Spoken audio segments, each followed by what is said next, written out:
Hi friends, ஸ்ரீஷார் கன்சல்டன்சிலேருந்து மீண்டும் உங்களுக்காக நம்ம இப்போ ஒரு வாரமாகவே நிறைய சீரீஸ் ஆஃப் இண்டிகேட்டர்ஸை பற்றி நிறையா பார்த்துருக்குறோம். இவ்வளோ இண்டிகேட்டர்ஸும் பார்த்துட்டோம். இவ்வளோத்தையும் வச்சு நம்மளால் எப்படி ட்ரேட் பண்ண முடியுங்கிறது ஒரு கன்ஃபியூஷன் இருக்கும். இப்போ எல்லா இண்டிகேட்டரையும் பற்றி ஓரளவுக்கு உங்களுக்கு ஒரு நாலேஜ் கொடுத்துருக்குறேன். இப்போது இந்த இண்டிகேட்டரில் எது பெஸ்ட்டு, எதை எடுத்து நம்மளால் ஒரு ப்ராஃபிட்டபுளாக ஒரு ட்ரேடை, அதுவும் ப்ராஃபிட்டபுள் ட்ரேடாகவும் ஈஸியாகவும் நம்மளால் ட்ரேட் பண்ண முடியணும், அந்த மாதிரி எதை வச்சு பண்ண முடியுங்கிறத பார்க்குறதுக்கு இந்த வீடியோ போட்டிருக்கிறேன். இந்த வீடியோவுக்கு எண்டு வர பாருங்கள், உங்களுக்கு ஓரளவுக்கு நல்ல ஒரு நாலேஜ் கிடைக்கும். ஃபஸ்ட்டு RSI எடுத்துருக்கிறேன். RSI தான் மெயினாக எல்லா இதுலேயுமே அந்த ரிலேட்டிவ் ஸ்ட்ரென்த் இண்டெக்ஸ், இதை வச்சு தான் மார்க்கெட் மூவ்மெண்ட் ஓரளவுக்கு நம்மளால் கரெக்டாக கணிக்க முடியும். இப்போ RSI கொஞ்சம் இந்த மாதிரி ஒரு ஃப்ளாட் மூவ்மெண்ட் வரும்போது இதை எப்படி கணிக்கலாங்கன்னு வரும்போது ஹல் மூவிங் ஆவரேஜை விட ஒரு பெஸ்ட்டு இண்டிகேட்டர் எனக்கு இருக்கிற மாதிரி தெரியல. இப்போ இதில் 2 லைன் வருது. ஒன்று ஹல் மூவிங் ஆவரேஜோட 9 days லைன், அது அவங்க டிஃபால்ட்டாக கொடுத்துருக்கிறது. இன்னொன்று நம்ம சேஞ்ச் பண்ணிக்கிறது இந்த ரெட் லைன் நம்ம சேஞ்ச் பண்ணியிருக்கிறோம். அது 35 days மூவிங் ஆவரேஜ். இந்த 35 days மூவிங் ஆவரேஜில் எப்போல்லாம் நமக்கு அந்த ஆவரேஜுக்கு கீழே க்ளோஸ் ஆகி அதுக்கு அடுத்த கேண்டிலில் நம்ம செல்லும், மேலே க்ளோஸ் ஆச்சுன்னா அதுக்கு அடுத்த கேண்டிலில் நம்ம பையும் எடுக்கிறோம். இப்போ அதே தான் அதை நம்ம இதோட சேர்த்து பார்க்குறோம். 9 days மூவிங் ஆவரேஜோடு நம்ம சேர்த்து பார்க்குறோம். 9 days மூவிங் ஆவரேஜையும் பார்க்கும்போது எப்படின்னா, இந்த 9 days மூவிங் ஆவரேஜ் எந்த இடத்துல எல்லாம் கட் ஆகுதோ அந்த இடத்துல நம்ம அதுக்கு அடுத்த ஸ்டேஜுக்கு நம்ம போகலாம். இப்போ இந்த இடத்துல இங்கே கட் ஆகிருக்குது. ஸோ இது செல் காலாக நம்ம கன்சிடர் பண்ணுறோம். அப்போ இந்த இடத்துலேருந்தே செல் கால் தான் நமக்கு. பட் அன்றைக்கி ஒரு பெரிய கேண்டில் விழுந்ததுனால நமக்கு செல் எக்ஸிக்யூட் ஆகலை. ஏன்னா இந்த கேண்டிலுக்கு கீழே தான் நம்ம எடுக்கணும், ஆனால் நமக்கு எக்ஸிக்யூட் ஆகலை. ஸோ இந்த ட்ரேட் நமக்கு கிடச்சிருக்காது. திருப்பி இந்த இடத்துல அது கிராஸ் ஓவர் ஆகுது. கிராஸ் ஓவர் ஆகும்போது இந்த கேண்டிலுக்கு மேலே பை எடுத்தேன்னா ஓரளவுக்கு ஒரு டீசன்ட் ப்ராஃபிட் கிடைக்கும். இது இன்ஃபோசிஸோட சார்ட்டை நான் போட்டிருக்கேன், 1 hour சார்ட்டை. இல்லை 30 minutes சார்ட் போட்டாலும் ஒன்றும் பிரச்சனை இல்லை. உங்களுக்கு எது கன்வீனியண்ட்டாக இருக்குதுன்னு பார்த்துடுங்க.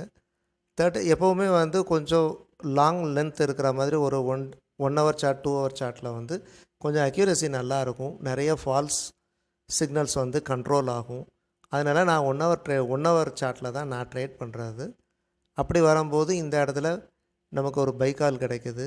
பைக்காலில் பார்த்திங்கன்னா 724.35க்கு மேலே பை, அதுக்கு அடுத்ததில் 727.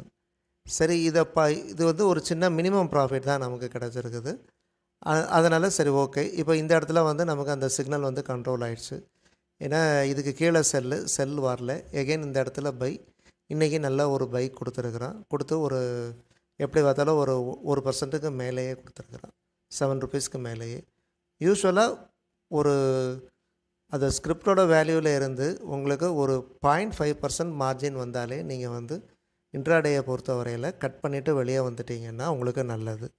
ஏன்னா பெரிய ஒரு ஹியூஜ் ப்ராஃபிட்டுக்காக நம்ம வெயிட் பண்ணுறோன்னு வந்தோம்னா அதுக்கு தகுந்த ஸ்டாப் லாஸ்க்கு நம்ம ரெடியாக இருக்கணும்.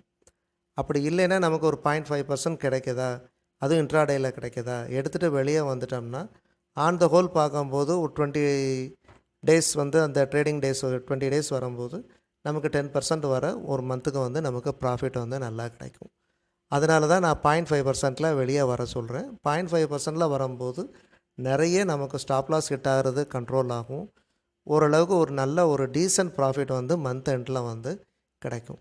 அப்படி பார்க்கும்போது இந்த ஹல் மூவிங் ஆவரேஜை வச்சு நம்ம ட்ரேட் பண்ணுறது கொஞ்சம் ஈஸியாகவும் இருக்கும். கொஞ்சம் கன்ஃபியூஷன் இல்லாமல் கீழே சப்போர்ட்டுக்கு RSIயை பார்த்துட்டு நம்ம போயிட்டே இருக்கலாம். இப்போ அதே இது இன்னொரு சார்ட்டும் போட்டு காட்டுறேன் பாருங்கள்.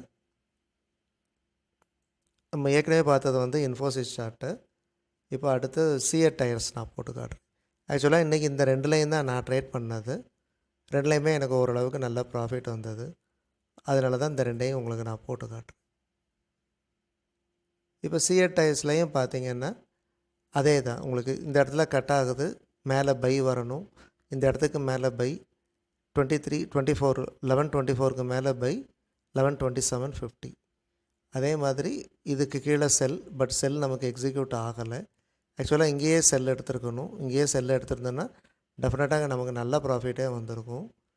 அதை பார்க்கும்போது அதே மாதிரி இதுக்கு கீழே செல் எடுக்கும் போதும் நல்ல டீசன்ட் ப்ராஃபிட், இதுக்கு கீழே பை எடுக்கும் போதும் இதுக்கு மேலே பை நமக்கு ஓரளவுக்கு நல்ல ப்ராஃபிட் வந்திருக்கு. இப்போ இன்றைக்கி பையில் தான் இருக்குது, நாளைக்கு கண்டினியூஷனாக இது வந்து பையில் தான் போகும் கண்டினியூஸாங்கிறது ஒரு ப்ரெடிக்ஷன்.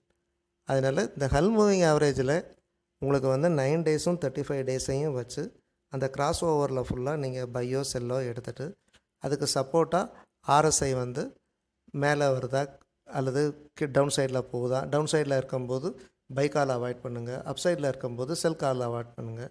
இந்த மாதிரி கொஞ்சம் ப்ராக்டிஸ் பண்ணினீங்கன்னா டெஃபினட்டாக ஒரு நல்ல ப்ராஃபிட் வந்து ஈஸியாக எடுக்கலாம். எனக்கு தெரிஞ்ச ஒரு சிம்பிளஸ்ட் மெத்தட் இது.